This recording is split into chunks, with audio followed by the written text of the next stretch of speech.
gozosos. ¿Qué es lo que se contempla en los misterios gozosos? Los inicios de Jesús. La infancia prácticamente, ¿verdad? Desde antes de ser concebido hasta la infancia, hasta los 12 años prácticamente. Y luego el día martes, ¿qué misterios contemplamos? Dolorosos. Los dolorosos. ¿Qué es lo que vemos en esos misterios? El sufrimiento, la pasión y muerte de Jesús. de Jesús. Eso es lo que contemplamos, ese misterio por el cual nosotros hemos recibido la salvación. Gloria a Dios. Gloria a Dios. El día miércoles, ¿qué misterios contemplamos? Los gloriosos. Los gloriosos. ¿Y qué es lo que vemos en esos misterios? La resurrección. Los la momentos gloria de Dios. gloria, ¿verdad? De Jesús y de la Virgen María también. Ahí están también los dogmas de fe en esos misterios. Si se fijan, todo va alrededor de Jesús. Y los misterios luminosos que rezamos el día jueves, ¿a qué se refieren? Al bautismo. A los momentos, como dice su palabra, luminosos, llenos de luz, de gloria. Por ejemplo, el bautismo de nuestro Señor Jesucristo. Por ejemplo, el gran mensaje, ¿verdad?, de la bienaventuranza, donde invita. Por ejemplo, la transfiguración. Momentos de gloria, de luz de Jesús, que esos misterios fueron incluidos en el Santo Rosario mucho tiempo después. Entonces, cuando nosotros, hermanos, estamos rezando el Santo Rosario, sencillamente estamos contemplando, oiga bien, con la Virgen María, el rostro de Jesús. Gloria a Dios. Gloria a Dios. Usted le puede decir cuando vaya a rezar el rosario, ¿verdad? Jesús, quiero contemplar tu rostro junto con la Virgen María. Y eso es lo que hacemos en el Santo Rosario. Ahora, si nos vamos a ver un poquito cómo es que nació el Santo Rosario, por ejemplo, ¿quién escribió el Ave María? Es una oración muy antigua. Y el Ave María, hermanos, se compone por dos partes. Una parte de alabanza y una parte de súplica.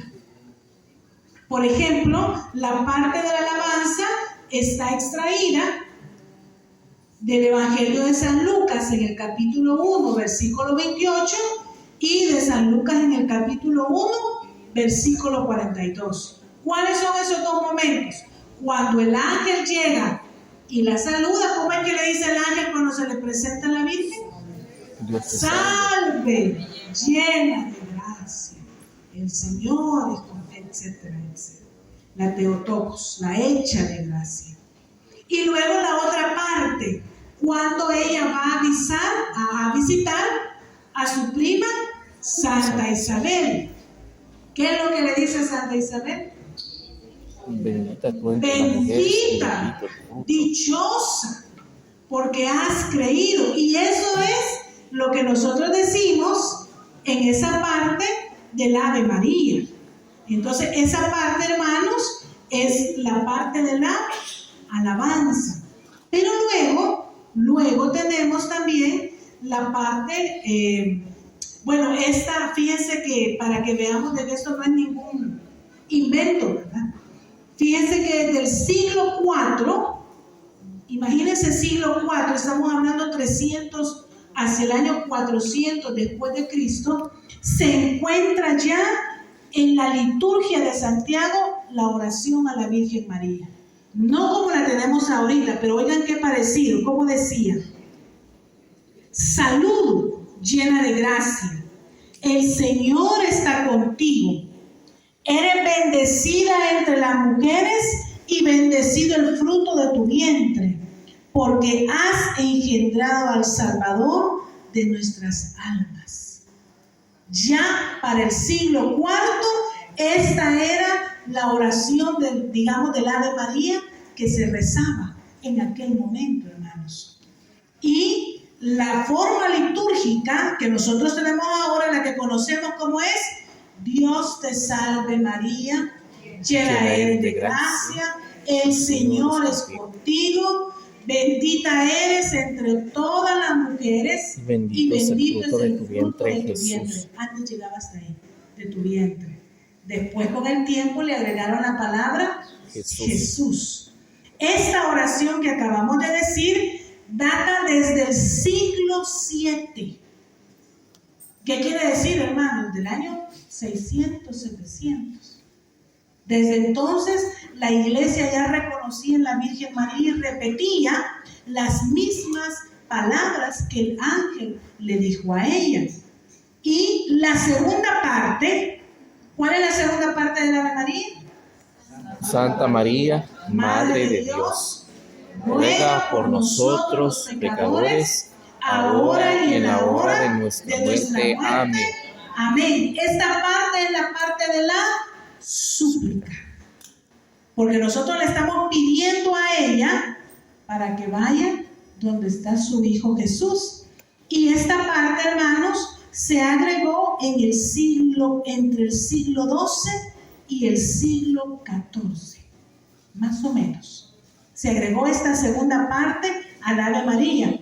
Fíjense que cuando yo leía esto, yo me conmovía. Yo decía, realmente cuando rezamos, no rezamos solo nosotros acá, sino que es toda la iglesia, toda nuestra iglesia histórica, ¿verdad?, que está rezando junto con nosotros, rezándole a la Virgen María, que fue reconocida desde los primeros años, ¿verdad?, como la Madre de Dios y que podía interceder por cada uno de nosotros. Gloria a Dios. Gloria a Dios. Ahora, el rosario como tal, ¿dónde se origina? Ya vimos el Ave María, que hay, por cierto, hay varias fechas, les cuento, no hay algo así en concreto.